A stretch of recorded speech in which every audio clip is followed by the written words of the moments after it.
नमस्कार, मैं हूं निकिता और आप देख रहे हैं सत्यहिंदी.com।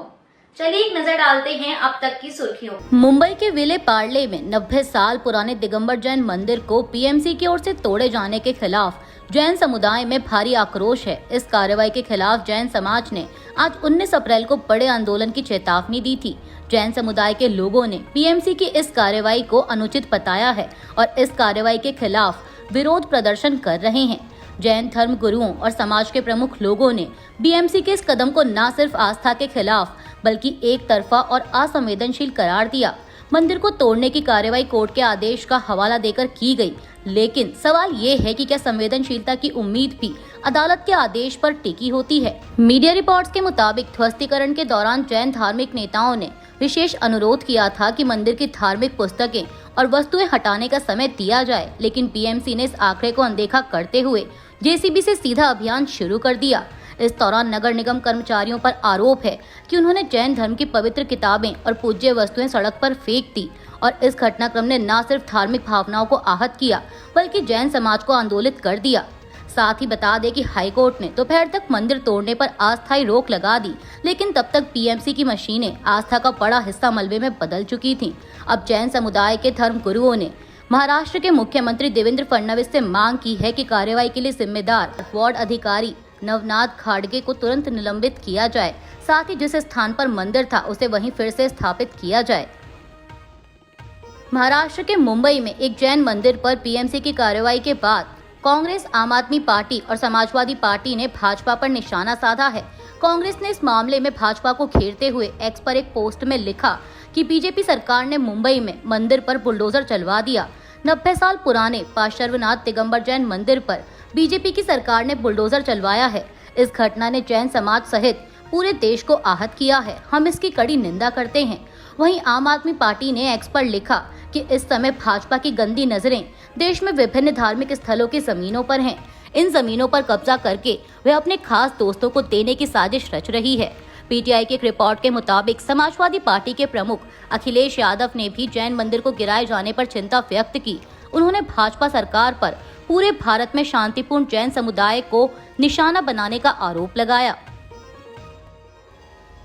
शिवसेना यूबीटी प्रमुख उद्धव ठाकरे ने शनिवार को कहा कि उनकी पार्टी महाराष्ट्र में हिंदी को अनिवार्य नहीं होने देगी। दरअसल आपको बता दें कि राज्य सरकार ने कक्षा 1 से 5 तक के छात्रों के लिए हिंदी को अनिवार्य तीसरी भाषा बनाने का फैसला किया है। इस बीच शिवसेना यूबीटी की श्रमिक शाखा भारतीय कामगार सेना के कार्यक्रम को संबोधित करते हुए ठाकरे ने कहा कि उनकी पार्टी को हिंदी भाषा से कोई परहेज नहीं है, लेकिन उन्होंने पूछा कि इसे क्यों मजबूर किया जा रहा है। बता दें कि उनकी यह टिप्पणी महाराष्ट्र सरकार द्वारा राज्य भर के मराठी और इंग्लिश मीडियम स्कूलों में कक्षा 1 से 5 तक के छात्रों के लिए हिंदी को अनिवार्य तीसरी भाषा बनाने के फैसले पर विपक्ष के हंगामे के बीच आई है, जिसमें 2 भाषाओं के अध्ययन की प्रथा से हटकर यह फैसला लिया गया है। महाराष्ट्र नवनिर्माण सेना के प्रमुख राज ठाकरे के बयान ने राज्य की सियासत में हलचल मचा दी है। दरअसल फिल्म निर्देशक महेश मांजरेकर के साथ किए पॉडकास्ट में राज ठाकरे ने अपने चचेरे भाई और शिवसेना यूबीटी के अध्यक्ष उद्धव ठाकरे को लेकर बड़ा बयान दिया। उन्होंने कहा कि उद्धव ठाकरे के साथ मेरे राजनीतिक मतभेद हो सकते हैं, लेकिन अगर महाराष्ट्र के हित के लिए हमें एक होना होगा तो मैं उसके लिए तैयार हूँ। राज ठाकरे ने कहा कि महाराष्ट्र हित के सामने हमारे झगड़े, हमारी बातें बहुत छोटी हैं। महाराष्ट्र बहुत बड़ा है। ये झगड़े और विवाद महाराष्ट्र और मराठी लोगों के अस्तित्व के लिए बहुत महंगे हैं। इसलिए मुझे नहीं लगता कि एक साथ आने और एक साथ रहने में कोई कठिनाई है, लेकिन विषय केवल इच्छा का है। यह केवल मेरी इच्छा का मामला नहीं है, यह मेरे स्वार्थ का मामला भी नहीं है।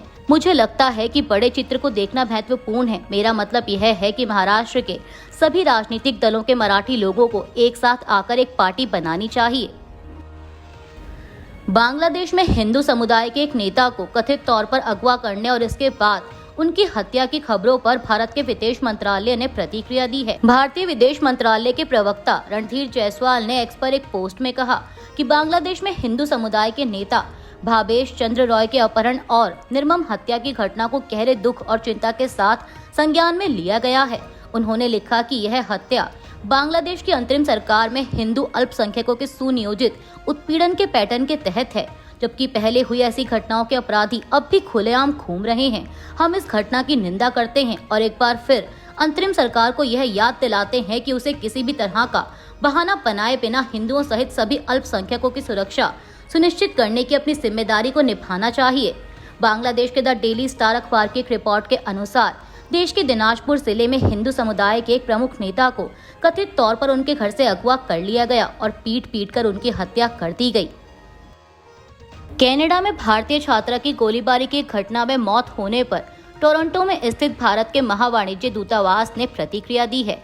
महावाणिज्य दूतावास ने सोशल मीडिया प्लेटफॉर्म एक्स पर लिखा कि ओंटारियो के हैमिल्टन में भारतीय छात्रा हरसिमरत रंधावा की मौत की घटना से हम अत्यंत दुखी हैं। दूतावास ने बताया कि स्थानीय पुलिस के अनुसार वह निर्दोष पीड़िता थी जो 2 वाहनों के बीच हुई गोलीबारी की घटना के दौरान एक गोली का शिकार हो गई। हत्या के इस मामले की जांच जारी है। दूतावास ने कहा कि हम उनके परिवार के निकट संपर्क में हैं और उन्हें सभी आवश्यक सहायता प्रदान कर रहे हैं। इस कठिन समय में हमारी संवेदनाएं और प्रार्थनाएं शोक संतप्त परिवार के साथ हैं। वहीं हैमिल्टन पुलिस ने भी बयान जारी कर कहा कि मामले की जांच जारी है। बसपा प्रमुख मायावती ने शनिवार को कहा कि यह स्वाभाविक है कि परिसीमन और राष्ट्रीय शिक्षा नीति पर राज्य और केंद्र के बीच राजनीतिक लाभ के लिए विवाद लोगों और राष्ट्र को नुकसान पहुंचाते हैं।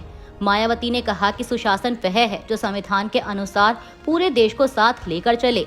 एक्स पर हिंदी में एक पोस्ट में उन्होंने लिखा कि यह स्वाभाविक है कि जनगणना और उसके आधार पर लोकसभा सीटों के पुनर्आवंटन, नई शिक्षा नीति और भाषा थोपने आदि को लेकर राज्यों और केंद्र के बीच विवादों का राजनीतिक लाभ के लिए इस्तेमाल किए जाने से सार्वजनिक और राष्ट्रीय हित प्रभावित होते हैं।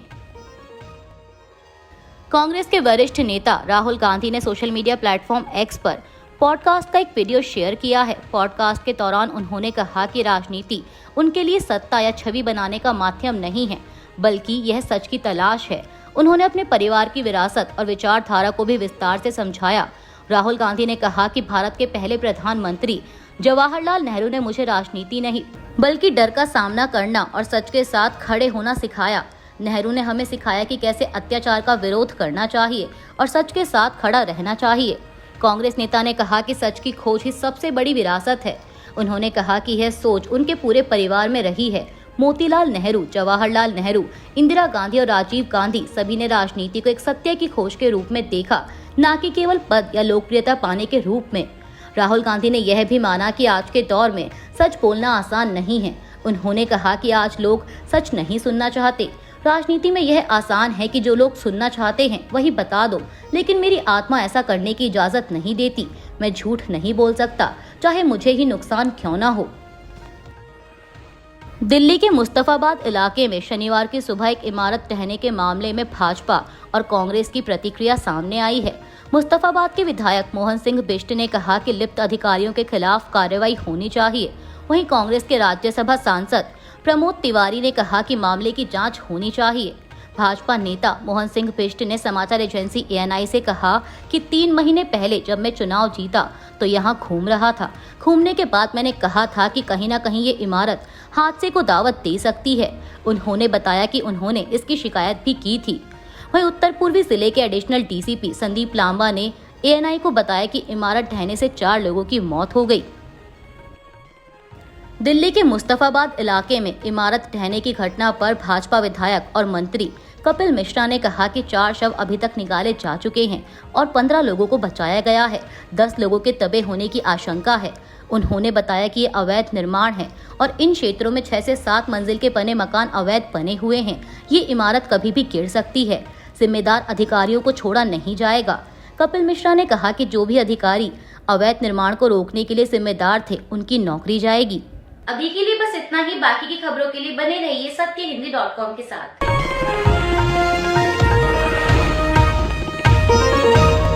Copyright disclaimer under Section 107 of the Copyright Act 1976. Allowance is made for fair use for purposes such as criticism, comment, news reporting, scholarship, and research. Fair use is a use permitted by copyright statute that might otherwise be infringing.